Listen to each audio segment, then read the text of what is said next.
seen the story floating around a couple different places that, you know, Obama administration had passed some 3,000 or so regulations the day before Thanksgiving. Should have just to pass it under the radar so no one would notice. So I actually found the link to all of these regulations, and it's just about everything you could possibly imagine. The agency you see is on the left, so the USDA, and then the sub-agency inside that. And then if it's a proposed rule, final rule, all different dispositions, the title, and then if you click that RIN number, that blue link on the right, it takes you to so you get something that looks like this. I had clicked this one because it was interesting to me. Department of Defense about non-government entertainment-oriented media. So what the Department of Defense wants to do with the media to clarify, for motion pictures, television programs, documentaries, and computer games. So this is pretty important stuff. I mean, these are real, tangible regulations that affect our lives. So again, here, FR site in the middle of the page on the right, 79 FR 55679. If you click that link, so when you click that, it'll take you to a different site that opens up a PDF that actually goes into the detail of the actual rule, the wording, the appendices. It gives you everything that you would ever want to know, and probably more than. It's very technical and cites certain previous laws and rules and regulations, and it just reads like a government document. But there is very important information in all this stuff. So I'm just going to highlight ones that caught my eye, like this Department of Defense, what they're going to do with the media, and just go over the basic title of it, and if they give like a little abstract blurb. And then if you're more interested, go click the actual link to take you to the PDF and read through it. And like I said, there's over 3,000 of these things, and I just picked out like 20 or so that really caught my eye. So let's go over them now. And some have more detail than others. Like this one has a lot of detail in there. So this is standards for the growing, harvesting, packing, and holding of produce for human consumption. So this rule will establish science-based minimum standards for the safe production and harvesting of those type of fruits and vegetables that are raw agricultural commodities for which the Secretary has determined that such standards minimize the risk of serious adverse health consequences or death. The purpose of this rule is to reduce the risk of illness associated with fresh produce. So with this one, there was more than just the abstract on the page. So it had statement of need, legal basis, and then anticipated costs and benefits and risks. So FDA estimates that the cost to more than 300,000 domestic and foreign producers and packers of fresh produce from the proposal would include a one-time cost, new tools and equipment, and recurring costs, monitoring, training, record keeping. So this one rule that they're going to pass affects more than 300,000 producers and such that are going to have to buy new equipment, new tools, and now they have to report to some government agency every year about what they're doing if they're following the rule. So, like I said, these are real world things. They're not just like when you see the title 300,000 regulations passed. Like, oh, government garbage, but these are real things that affect people's lives. And some of them actually I was surprised are actually what I would consider beneficial, like this one, hydraulic fracking. I saw the title; the title was just hydraulic fracking. I'm like, oh god, what are they doing? But see, the BLM is finalizing a rule to regulate hydraulic fracturing on public land and Indian land. The final rule would provide for disclosure to the public of chemicals used, strengthen regulations related to well bore integrity, and address issues related to recovered water. This rule is necessary to provide useful information to the public and to assure that hydraulic fracturing is conducted in a way that adequately protects the environment. Not at all what I expected, but that's great.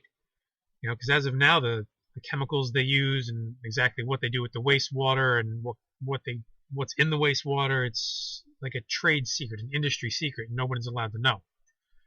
But according to this regulation, the Bureau of Land Management is going to make sure that this information is disclosed. And along those lines, here was another one for fracking. It's oil and gas extraction category. And this one would strengthen how they pre-treat the water before it's discharged into wastewater into publicly owned treatment work. So again, this is a positive step. But for every one of these, you'll see there's a couple negative ones, such as this one here. This one was obviously written by the biotech industry. The title is Microorganisms, General Exemptions from Reporting Requirements, Revisions of Recipient Organisms Eligible for Tier 1 and Tier 2 Exemptions. And you can pause this and read the whole thing if you want here, the abstract. But basically what they're saying is there's new microorganisms, there's the second sentence here, that are formed by deliberate combinations of genetic material from organisms classified in different taxonomic genera. So new organisms are being created from these mad scientists, and they want an exemption for 10 specific microorganisms that are used so that they don't have to report them anywhere to the EPA, specifically with this regulation. So again, this is bad. This is not something that we want. And then I did like a Control F search for firearms and weapons and guns and things like that. And there are a couple weapons with gun control type regulations, but nothing earth-shattering that people should be going nuts over. This one is identification markings placed on firearms, silencers, and mufflers. So they're going to standardize markings in one legible location consistent throughout the industry. So all silencers and mufflers need to have this stamp on them. And this is Commerce in Firearms and Ammunition.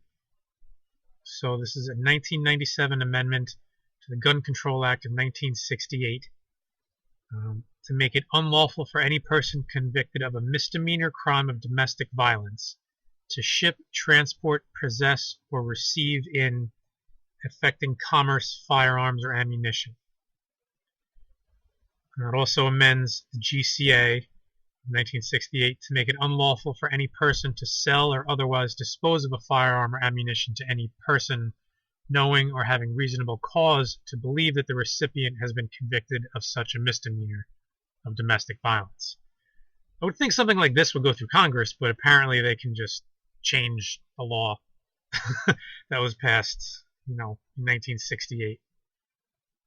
The Act also amends the GCA to provide for sales between federal firearms licensees of curio and relic firearms away from their licensed premises. So you can see they can do a ton of stuff through regulation. They don't need Congress. And then I thought this one was funny. Everyone gets their arms restricted except for aliens. The rule would finalize the interim rule published in June 7, 2012 by removing the 90-day state residency requirement for aliens lawfully present in the United States to purchase or acquire a firearm. The department that has determined that the Gun Control Act does not permit ATF to impose a regulatory requirement that aliens lawfully present in the U.S. are subject to a 90-day state residency requirement when such a requirement is not applicable to U.S. citizens. Wonder if the people that were just amnestied are now considered legal residents that are lawfully present in the U.S. They would have to be, right? So now they don't have to wait 90 days. This one was weird. I don't know what to think of this, but I don't like it. The use of mobile or wireless devices for voice calls on aircraft. The DOT is seeking comment on the effects and implications of adopting a rule to restrict voice communications on passengers' mobile wireless devices on flight to and from the United States. Under the Department of Aviation Consumer Protection Authority, we are seeking comment on whether voice calls on aircraft constitute an unfair practice to consumers. It doesn't make sense, really. And if so, whether such calls should be barred or restricted. So basically what they're saying is you're not going to be allowed to use a wireless device or a phone to make a call on an airplane. I don't see that as being a problem. Like, why would they need to go in and mess with that? But again, which makes me think that there's something sinister behind it. But this is a big one here. Operation and certification of small unmanned aircraft systems, which are drones. So the rule would adopt specific rules for the operation of drones in the national airspace system. These changes would address the classification of drones, certification of their pilots and visual observers, registration, approval of operations, and operational limits in order to increase the safety and efficiency of the national airspace system. That's what they say, but that's not what they want to do. We'll go a little deeper into this one because this is a big one. So this is statutory. The public law requires an issuance of the final rule 18 months after integration plan is submitted to Congress, which was in February 2014. So the time is up. So now the FAA is proposing to amend its regulations to adopt specific rules for the operations of drones in the national airspace system.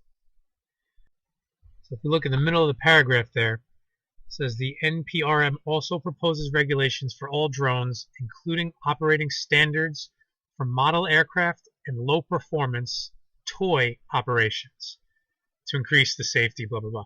So this will not only include the big guys, but also any drones. So they're going after every single unmanned aircraft with this one regulation here. So we got to see how this one pans out. And again, a positive one here that I came across. Healthcare for Homeless Veterans Program. So the proposed rule would modify the VA's regulations to confirm the changes enacted in Honoring America's Veterans and Caring for Camp Lejeune Families Act of 2012. Specifically, the proposed rule would remove the requirement that homeless veterans be diagnosed with a serious mental illness to qualify for the program. This change would make the program available to all homeless veterans who are enrolled in or eligible for the VA health care. The proposed rule would also update the definition of homeless to match in part the one used by the Department of Housing and Urban Development. So that's good. Hopefully, hopefully a lot of people get help with this. And then the last one that I picked out here, again a big one, definition of waters of the United States under the Clean Water Act. After the U.S. Supreme Court decisions in Swan-CC and Rapinos, the scope of waters of the U.S. protected under all CWA programs has been an issue of considerable debate and uncertainty.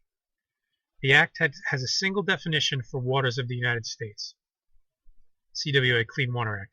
As a result, these decisions affect the geographic scope of all Clean Water Act programs. The two decisions did not invalidate the current regulatory definition of waters of the United States. However, the decisions establish important consideration for how those regulations should be interpreted, and experience implementing the regulation has identified several areas that could benefit from additional clarification through rulemaking. U.S. EPA and the U.S. Army Corps of Engineers propose a rule for determining whether a water is protected by the Clean Water Act. This rule will make clear which water bodies are protected under the Clean Water Act. So I'd seen this previously somewhere that right now it's only navigable, I believe it is, bodies of water. But this, if they expand it, it can go to anything. It can go to a pond in your yard if you have a couple acres or whatever they want to determine as waters of the United States. So again, one that needs to be monitored to see, what they decide to do with it. Again, sorry this is such a long video, but very important information, and I'll put the link to all of these things down below, so you can go check them out if you want to, and browse through the list. There's a lot of, I didn't get into any financial stuff or any the State Department stuff. Every government agency that you could think of basically is on this list. It has at least one or two regulations they want proposed. And again, I've read through it fairly quickly and just picked out ones that were of interest to me, but there's a lot more in there that I didn't check out. So this is what we need. We need people to go through this crap, and so they just don't pass this stuff in the middle of the night and nobody knows what's going on until there's a knock at your door saying, oh, you have to comply with this order. And again, some of these are still up for review. They're not finalized yet. So in the comment stage. But again, you can click the actual PDF to see more than just the abstract, to get the details of it. So it's good that this stuff's on the internet, and we should check it out. Thanks for watching.